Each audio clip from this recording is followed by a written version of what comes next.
let us continue the discussion on the cell signaling. So, after addressing the 2 points that I have mentioned in the last module, that what is the critical distance and how this signaling molecule concentration at the target cell both are important in determining the cell communication.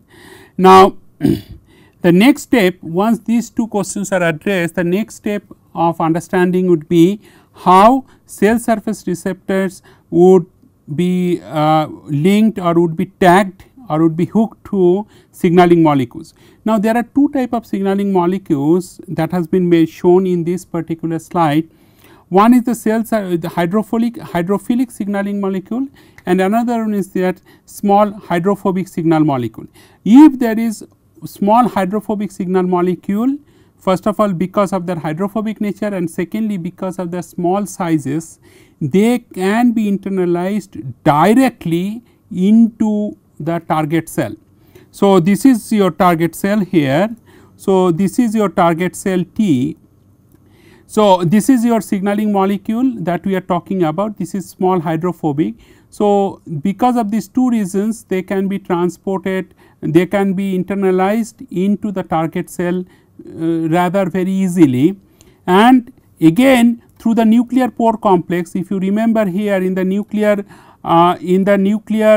membrane, you have a very characteristic nuclear pore complex. Through this nuclear pore complex, the signaling molecule can be internalized well within the nucleus also, and therefore, after it can cause some changes in the gene expression of the target cell. But the story is little different when we consider that signaling molecule is hydrophilic in nature and it is little bit larger in size compared to the small hydrophobic signal molecules. Then the only option that is biologically possible, that is it will be hooked to the cell surface receptors, and therefore, this binding efficiency comes into picture. So, this is your binding here. So, binding essentially is established between the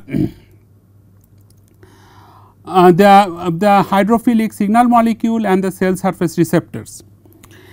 So, certain comments that is mentioned here, that most signaling molecules are hydrophilic in nature and therefore, they cannot cross physically to the plasma membrane directly, and in turn they are bound to the cell surface receptors, which in turn generate one or more signals inside target cell. The third point that has been described with reference to this particular scenario, that when there is a small hydrophobic signal molecule, then it can cross the plasma membrane, both at the cell membrane and also in the nuclear membrane, and can directly be even internalized into the nucleus itself. So, that once it is once this hydrophilic signaling molecule is attached to the cell surface receptors here. So, that is the cell surface receptor, that is a kind of transmembrane protein. Then what will happen? This attachment will further sense out the, or which we will further activate the downstream intracellular signaling proteins. So, these intracellular signaling proteins are shown here by different geometric shaped objects like rectangle, triangle or circle.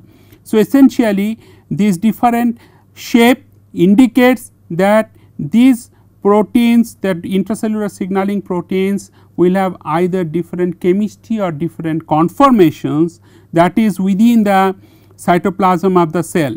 So, if I may show you the target cell. So, this is your target cell membrane and this is your cytoplasm of the target cell. So, these entire things what I have shown here, this entire thing is happening well within the cytoplasm of the target cell, and this is your outside the cell, that is the extracellular space.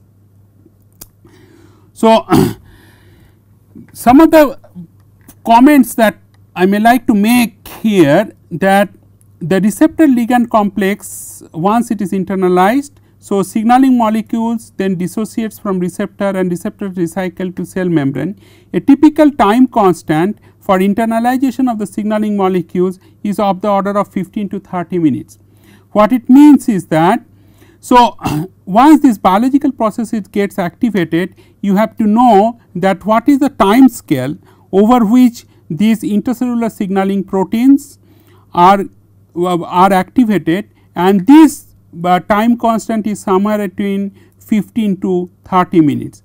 So, within half an hour time period, the signaling intercellular signaling proteins or downstream signaling proteins are activated within the target cell now.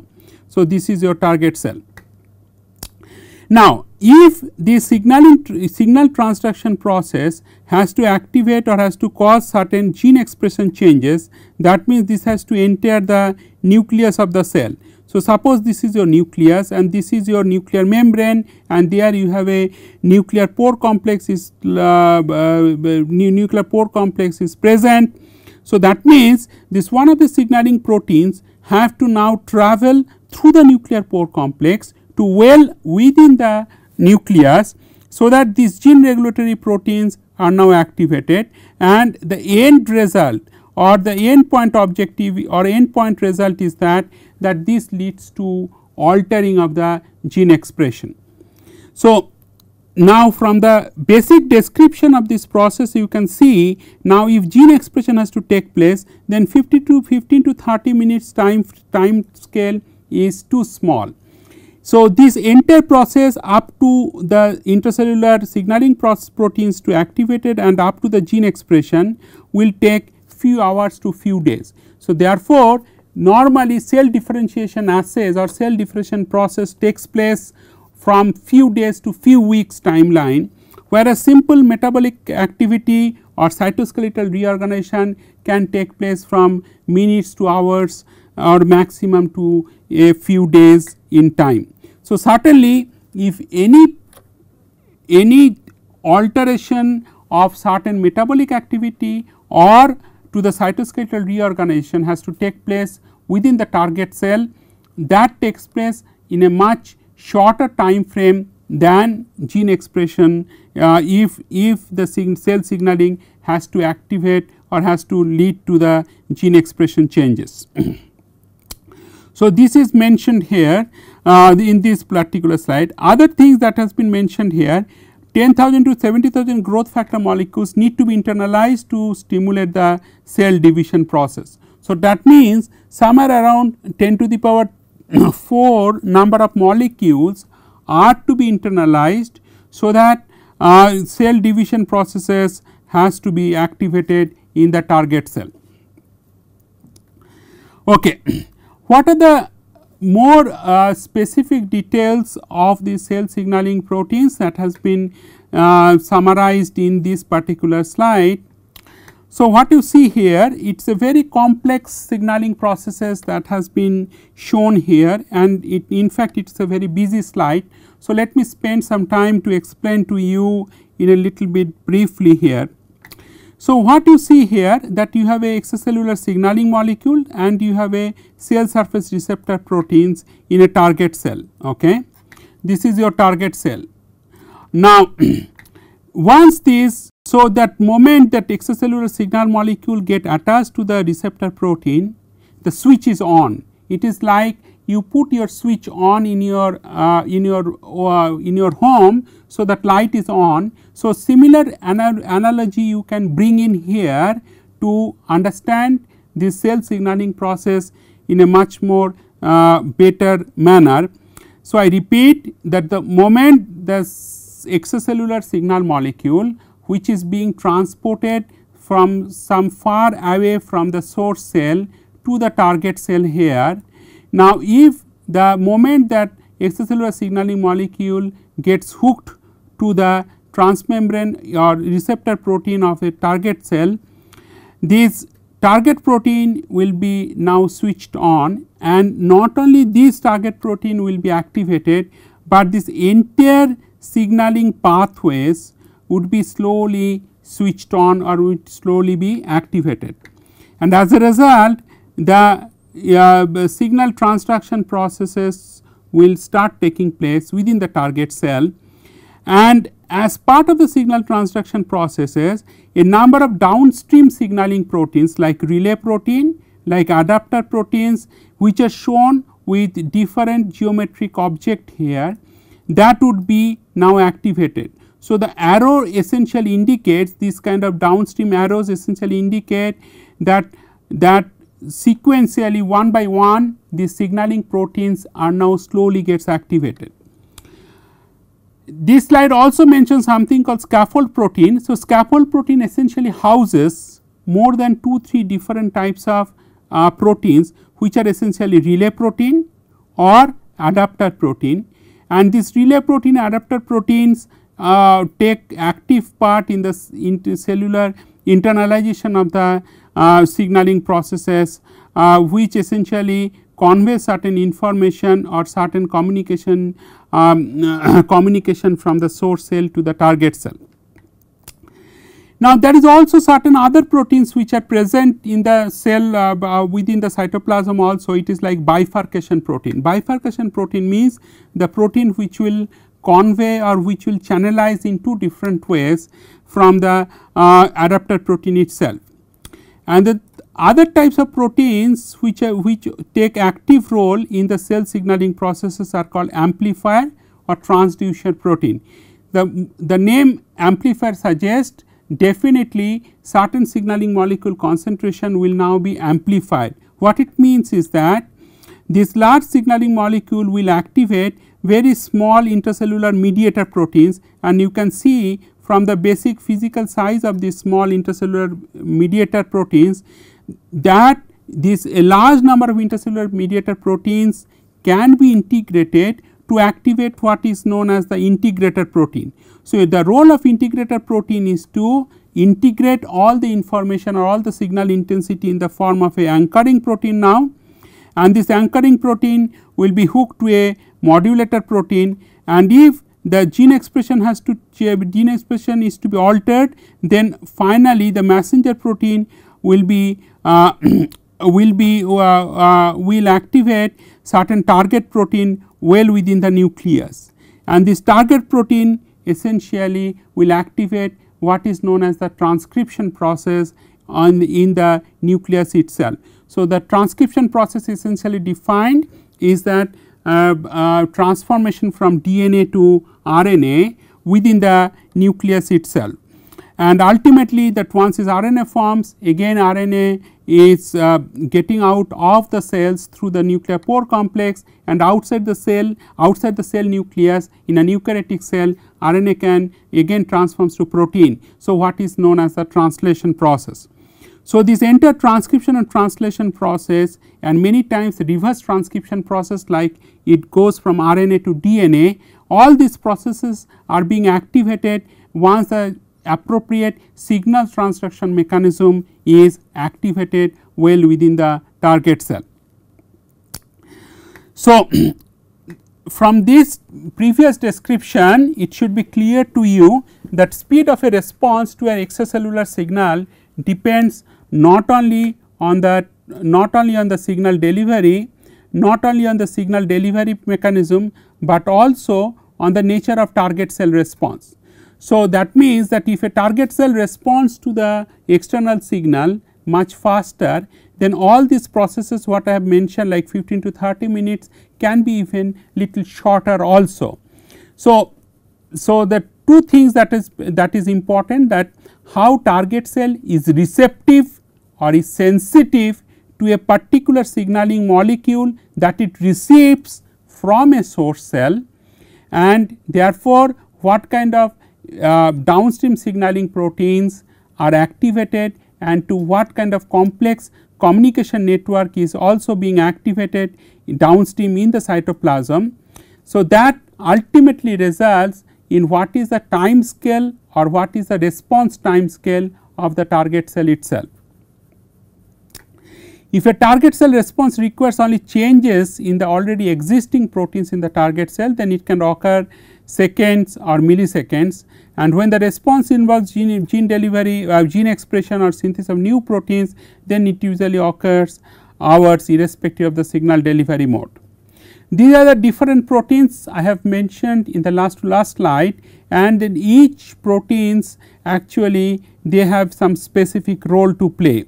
When there are multiple amplification steps in a relay chain, the chain is referred to as signaling cascade. So, signaling cascade means when there are multiple proteins are involved, then it is called a signaling cascade, which is activated in the target cell itself. Okay.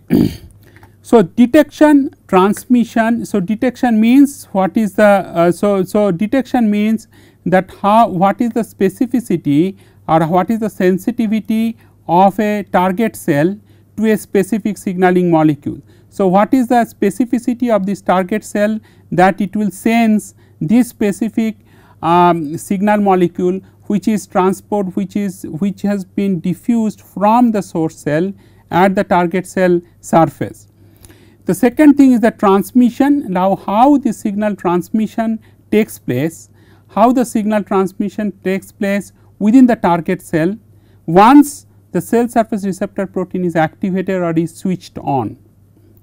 Third thing is the amplification of signals. Amplification means, if you go back to this particular slide, you can see that there is certain amplifier protein or transducer protein is being activated, and this will activate in a turn the small intracellular mediator proteins.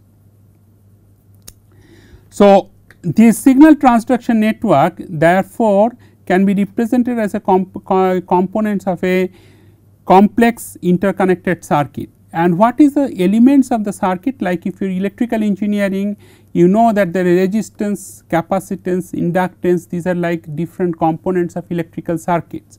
So, therefore, equivalent to the electrical circuit description, you can also see that whether this relay protein, adapter protein or amplifier protein, what kind of role it plays, whether it will resist the way the signal transduction process takes place, or whether it activates, or whether it is more act like a capacitor or amplifier. So, all these kind of things that can be described by a complex interconnected circuit.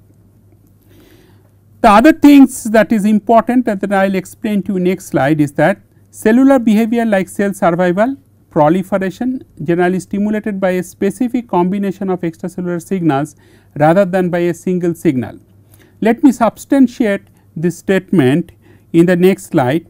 What it means is that, suppose this is one specific cell, and this specific cell is receiving 3 type of signaling molecules from its cellular microenvironment, that is the A, B, C. These are 3 different type of signaling molecules, and under the receipt of these 3 different signal molecules, this cell now survives. So, essentially cell survival depend on not only one type of signal molecule, that is A, but on 3 different type of signal molecules, that is A, B, C. Now, once the cell survives, then cell has a tendency to divide into 2 daughter cells by a process called cytokinesis mitosis, and this is your mother cell and this is your 2 daughter cells, and this mother cells to 2 daughter cells, that means cell division process has to take place, and cell division means you need some extra signaling molecules here, that is D and E. So, the rationale behind this one is that, first of all, cell has to survive, and therefore, you need A, B, C 3 different type of signal molecules. Now, once the cell has to divide to 2 daughter cells, that means cell needs some additional signaling molecules, so that it receives the instruction for its division to 2 daughter cells. So, therefore, cell division, the signaling molecules or signaling network of the cell, for the cell to divide, essentially needs the molecules which are essentially required for survival plus the molecules which are required for cell division. Now, third thing that I have mentioned here is the differentiation. So, differentiation means it not only needs to survive, but also it needs to change its gene expression profile. Therefore, it goes to a more matured mature cell type, which will have a altered, which will have a different cellular functionality. So, therefore, differentiation needs two again additional two signal types, that is F and G, which is different from that of the signaling molecules which is required for a cell to divide. So, A, B, C, that is 3 for the cell survival, and F, G, these are like specific signal molecules which will stimulate the cell to differentiate to a matured cell type. So, now you have a 5 different type of signaling molecules, one for survival and one for differentiation. Now, under certain circumstances in any cellular microenvironment, if you kind of remove all these 3 signaling molecules A, B, C, then what will happen? Now, cell is not receiving any signal molecule, and therefore, it will activate its own its own suicidal mechanism, and then which is known as an apoptosis or programmed cell death, and that will be reflected in a very characteristic morphological changes. As you can see here, it will be shrinking, blebbing, and this apoptotic cell. So, the take home message from this slide essentially is that all the cell behavior is stimulated by a specific combination of extracellular signals rather than a single cell, and a cell therefore has to integrate all these signaling molecules and then integrate, and therefore and thereafter it can survive. Now, for a cell to divide, cell has to integrate A, B, C, D, E, all the 5 type of signaling molecules, and then final endpoint result is the 2 daughter cells. Okay. So, the integration usually depends on the integrator proteins, and these integrator proteins I have shown you before. These integrator proteins are also present in the cytoplasm. So, from different places the cell is receiving A to E, let us say 5 different proteins here, signaling proteins. So, essentially that all these different proteins once it receives, so all 5 different signaling pathways now activated.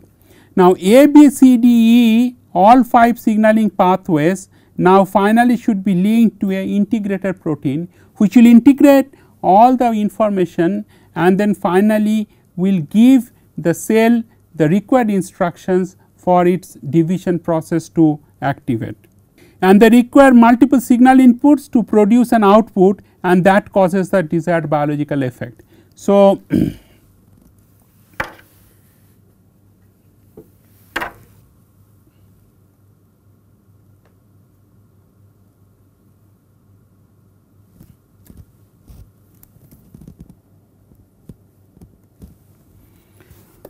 so what I mentioned here, so suppose you have a eukaryotic cell and this is your target cell. Now, target cell is receiving different signaling molecule of different type, let us say A, B, then C, then D, and then E, all different signaling molecules. So, all these signaling molecules will now get attached to a different type of transmembrane protein, and then for simplicity or just to show the distinction between different signaling to show the different type of signaling molecule, I am showing you the different signaling molecule by different geometric object, and so one is a circle, one is the rectangle and all. Now, in the target cell, now each time, so all the 5 different signaling molecules, once they are hooked to cell surface receptors, then they will essentially activate, or or 5 different signaling pathways will now be switched on. So, all these 5 different signaling pathways is to be now integrated by a protein called integrator protein, and this integrator protein is also present within the cytoplasm of a target cell. So, the role of integrator protein is to integrate all the signaling information into a single information, and that single channel now will be activated and the net result can be either cell differentiation or can be cell division. So, this is what has been, this is what can be summarized from the cell signaling and cell signal transduction process. Some examples of the influence of the cell signaling. So, you have a fibroblast cells, fibroblast is a connective tissue cells, and you have a nucleus, and then it can either go transdifferentiation to smooth muscle cells. Now, smooth muscle cells are present in the typical muscle tissue as well as the cardiac tissue also, or fibroblast can go can undergo transdifferentiation to osteoblast, that is the bone forming cells. I think I have mentioned in some of the earlier modules that osteo means bone, osteoblast means bone formation cells, osteocytes means that is the matured osteoblast. So, when a stem cell will undergo osteogenesis or will undergo differentiation through osteoblast lineage, then the end member of the osteogenesis is the osteocytes, which are the more matured osteoblast cells. The stem cells also the fibroblast also can undergo transdifferentiation to cartilage cells, that is the chondrocytes, or fat cell, that is the adipocytes. So, this is the interconversions that are thought to occur that can take place within the family. So, these key points from this so much discussion that I had in these last two modules can be summarized here, that cellular response like proliferation, growth can be stimulated by specific combinations of extracellular signals rather than a single signal acting alone. A cell may be programmed to respond to one combination of signals by differentiating, or to another combination of multiplying, or to another performing to specialized functions such as contraction or secretion. Let me go back to these schematics that I have drawn for your understanding a few slides back. The schematic essentially shows that a target cell is receiving 5 different type of signaling molecules A to E. Now, this A to C is required maybe only for survival itself. Now, this DE can be two different kind of cell, 2 different kind of signaling molecules. So, the DE can be different type of signaling proteins, and the DE, the integrator proteins within content within the target cell will now integrate all the informations or all the different signaling pathways or downstream signaling proteins which are activated as a result of receiving 5 different signal molecules, and therefore, will instruct the cells to either divide or differentiate. But my point was that for division, this DE can be 2 different signaling molecules. For differentiation, that these DE can be 2 different signal molecules. So, this point needs to be borne in mind that different type of signal molecules are needed for cells to perform different type of functionality as a result of the cell signaling process. Okay.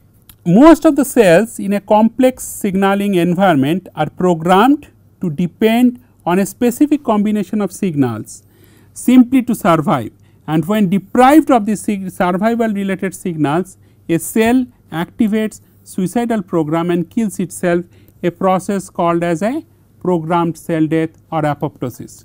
So, this is this has been mentioned also here in this particular slide.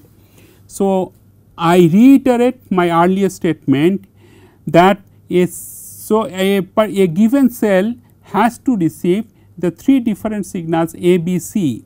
Now, under certain circumstances in a cellular microenvironment, if a cell does not receive any of the signaling molecule either A or B or C, then what will happen? Cell would activate its own suicidal mechanism, and therefore, cell will undergo programmed cell death, which is known as apoptosis in cell biology.